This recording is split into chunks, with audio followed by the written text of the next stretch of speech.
¿Quiénes son los responsables de velar por el cumplimiento de los derechos humanos dentro de cada país? ¿Cuáles son los atributos y obligaciones del Estado en relación a este tema? ¿Qué ocurre cuando el Estado no está en condiciones de garantizar el cumplimiento de estos derechos o cuando él mismo se convierte en quien los viola? ¿Qué pueden hacer los ciudadanos en estos casos? ¿La consolidación de la democracia ha garantizado la satisfacción de los derechos humanos o aún existen deudas pendientes? Bienvenidos al tercer capítulo de Rotas Cadenas, de la noble igualdad a los valores y derechos para ser humanos. Hoy, el Estado como garante de los derechos humanos. Los derechos humanos incluyen tanto derechos como obligaciones, y son los Estados quienes asumen, en virtud del derecho internacional, los deberes de promover, respetar y garantizar estos derechos. Es importante aclarar que el término Estado no es un concepto estático sino dinámico, que sufre transformaciones en sus funciones y atributos según las demandas sociales impuestas por la propia realidad histórica. Aún así, puede definirse al Estado como un conjunto diferenciado de instituciones y personas que centraliza el ejercicio del poder político y sus medios dentro de un territorio determinado. Para ser tal, todo Estado debe poseer una serie de propiedades o capacidades que le permitan garantizar el orden legal de una sociedad. La capacidad de externalizar el poder, entendida como la posibilidad de ser reconocido como un poder soberano por los demás Estados. La capacidad de monopolizar la coerción física legítima con el fin de garantizar un orden y sancionar o corregir conductas que atenten contra dicho orden. Para esto, el Estado cuenta con instituciones específicas como la policía y el Poder Judicial. La capacidad tributaria, es decir, contar con instituciones que puedan extraer recursos de la sociedad en forma legítima, y la capacidad de internalizar en la población una identidad colectiva a partir de la creación de símbolos generadores de pertenencia y solidaridad, como banderas, himnos, fechas patrias o héroes nacionales, entre otros. La aparición de los estados de derecho se basa en una concepción de la sociedad como un contrato entre individuos libres que se asocian para una vida en común. Esta idea contractualista se hace extensiva al surgimiento del gobierno, motivado por la necesidad de los hombres que, ante ciertos abusos o violación de las normas de parte de sus semejantes, buscan garantizar una mejor convivencia, instituyendo una autoridad que garantice el cumplimiento de los derechos sobre los que descansa la organización de la sociedad.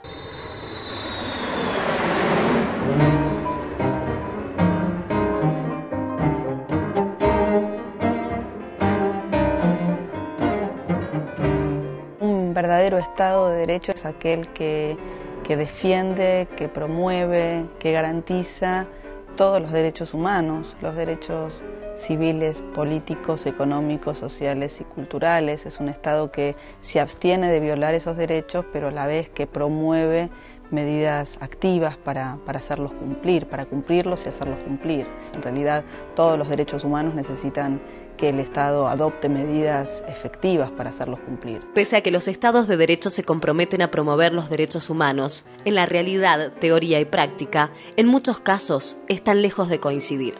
Y en general todos los Estados violan derechos humanos, todos, cualquiera sea su conformación.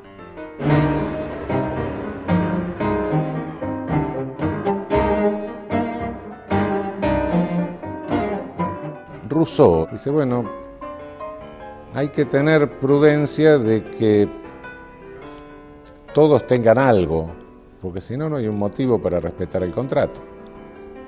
Y efectivamente, si me estoy muriendo de hambre, si no tengo asistencia médica, si no tengo educación, si no tengo trabajo, si no tengo futuro, si no tengo proyecto de vida, si el Estado no me da nada, ¿para qué tengo que respetar al Estado y tengo que respetar el derecho, ¿no? La obligación de respetar los derechos humanos significa que los Estados deben garantizar su cumplimiento y prevenir su violación. Si la violación se produce, toda la maquinaria del Estado debe actuar para que esta conducta no quede impune.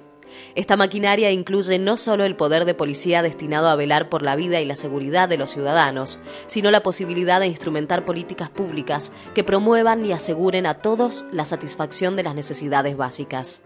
A la hora de sancionar leyes que den marco normativo a los derechos humanos, los Estados deben preocuparse para que estas leyes tomen en cuenta las particularidades y las demandas de todos los sectores de la sociedad.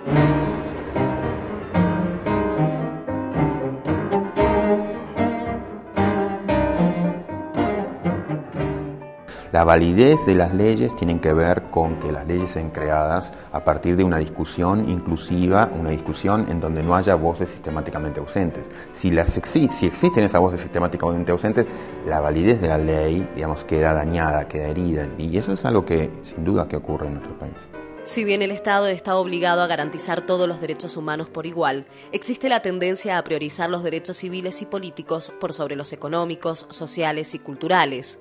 Este hecho ha generado serios problemas en ciertos países, donde pese a vivir desde hace años en regímenes democráticos, aún existe una serie de deudas pendientes muy importantes. La deuda de la democracia es la desigualdad social que sigue existiendo, ¿no? La distribución inequitativa del ingreso que produce violaciones graves de derechos humanos todos los días a millones de personas.